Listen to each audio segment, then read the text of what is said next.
Hello everyone! Recently I've been getting a lot of emails from people that have been saying things like, Maya, how did you learn to trust so much and how did you learn to have so much faith? In today's video we're going to talk about how that happened and how I learned to surrender, and I honestly believe that learning to truly surrender to the universe is one of the things that has helped me the most to thrive on my twin flame journey, and I'm hoping that it will help all of you as well. Truly, I've been learning to trust and have faith and surrender my whole life, but there is one big moment where I really learned. I learned to surrender on December 24th of 2015. Yes, on Christmas Eve. This was 8 months after I met my twin flame, Zaire. We had been in a semi-separation for about 4 months. We were going to end our separation by seeing each other on Christmas Eve. At the time, I was working as a nanny at a ski resort, and I was also making extra money by house sitting over the holidays. And Zaire and I lived 2,000 miles away from each other. So I was going to be taking a bus to see him in this really short period of time. I only had about 72 hours where I wasn't going to work. So I was going to take an overnight bus all the way from Denver, Colorado to Ann Arbor, Michigan, and I was only going to see him for about 5 hours.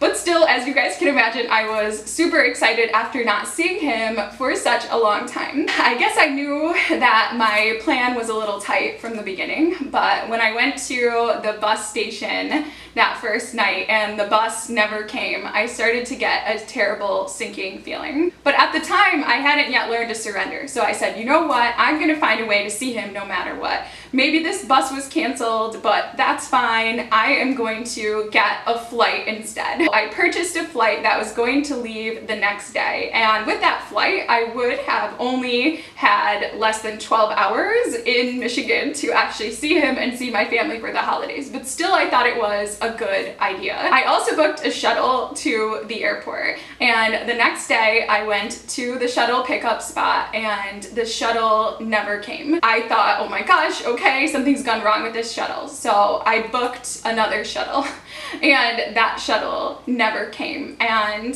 eventually I learned that it was because of weather, that there was a big snowstorm between where I was and between the airport, and the shuttles decided it wasn't safe. So then I decided that I would just drive to the airport because I was determined to see my twin flame, right? I started to drive and then I found out that the roads were closed to the airport. There was literally no way to get to him. And at that time I only had about a day before I needed to work again. And it was the worst feeling in the world because I was trying to control the outcome and I just believed like if I just tried hard enough that I would be able to get to see him. So there I was on Christmas Eve, and that was one of the worst days of my life. I was totally alone. I was in a college town and everybody was cleared out. Everyone had gone home with their family, and I realized that I wasn't gonna get to see my twin flame. I didn't know when we would see each other the next time because, again, we were living on opposite sides of the country. I was chatting with someone on Facebook and she had a lot of spiritual wisdom, and she said, Maya, that you have to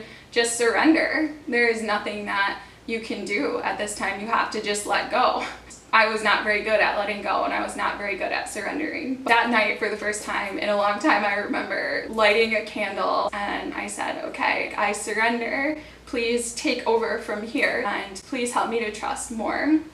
Later that night, Zaire called me and he was like, I really, really want to see you. Like, I want to see you. We're going to find out a way. And even though he wasn't super financially solid at the time, he was like, no, we're going to see each other. And he booked a flight to come see me during the time that I was working. To my amazement, he somehow managed to get 10 days off of work. And instead of seeing each other for just a couple of hours like we were going to be, I got to see him for a week and a half. And it was amazing. Here's some pictures of us during that time.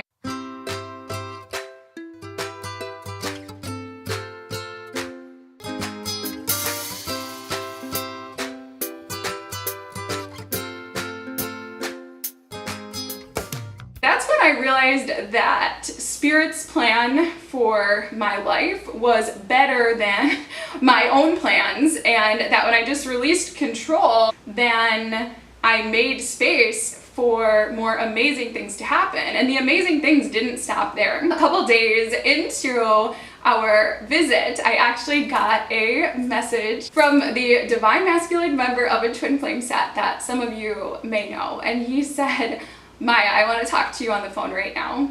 And I thought, okay, I've got to do this. I was a little bit scared because we didn't know each other, and that was our first communication. He called me seconds later, and we talked on the phone for about 5 hours, and he said, Maya, you have to move in with Zaire. You guys need to live together. You need to come together. Your job doesn't matter. Your apartment doesn't matter. Nothing in your life matters. Your union is the most important thing.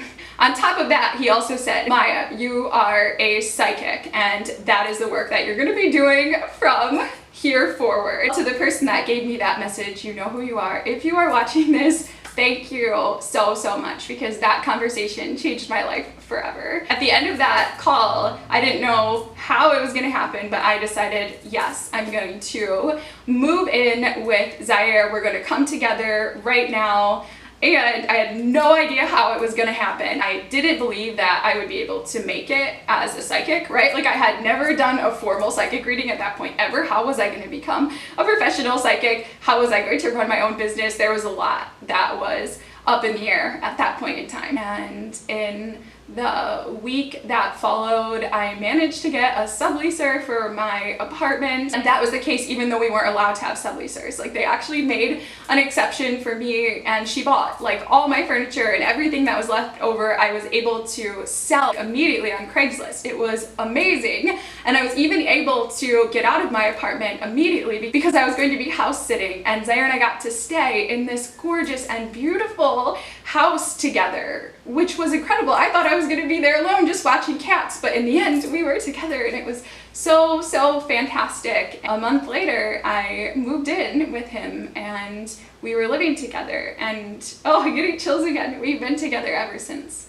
So that's how I learned to surrender. I actually wrote a blog post like a couple days after that happened, and I'll link it below if any of you want to read what my thoughts were at that time. After all this time, I have learned that my intellect is not anywhere near as intelligent as the divine intelligence of the universe, and I've learned that the best things in my life happen when I give up control and surrender to what is right in front of me. As you all know, there are so many twin flame videos saying, do this, do that, and you'll come into union, and that are all about trying to control the outcomes of your union. And admittedly, there are times for action. There are times for divinely inspired action. But a lot of times on the twin flame journey, the best thing that you can do is nothing. A lot of times on the twin flame journey, the best thing that you can do is throw up your hands and say, I have no idea why this is happening in my union. And in some ways,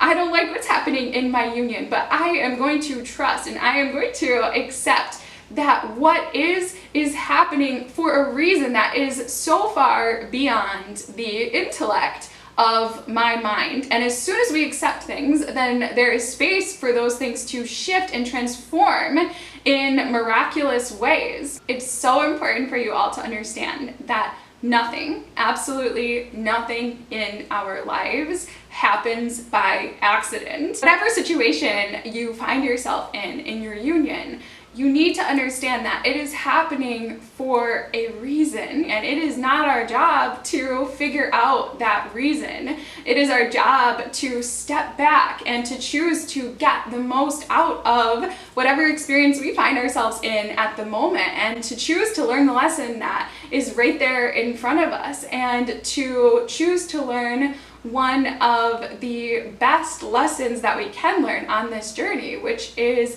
to be able to be in alignment with our soul regardless of the external circumstances that surround us. Because that, after all, is sort of the trick of all of this. You know, this journey is about becoming the truest, most authentic version of your soul, and about getting rid of those ways that we try to control our environment, and getting rid of all those aspects of our ego, which all forms of control really come from the ego. It's about getting rid of all of that and just leaving the purity of our soul.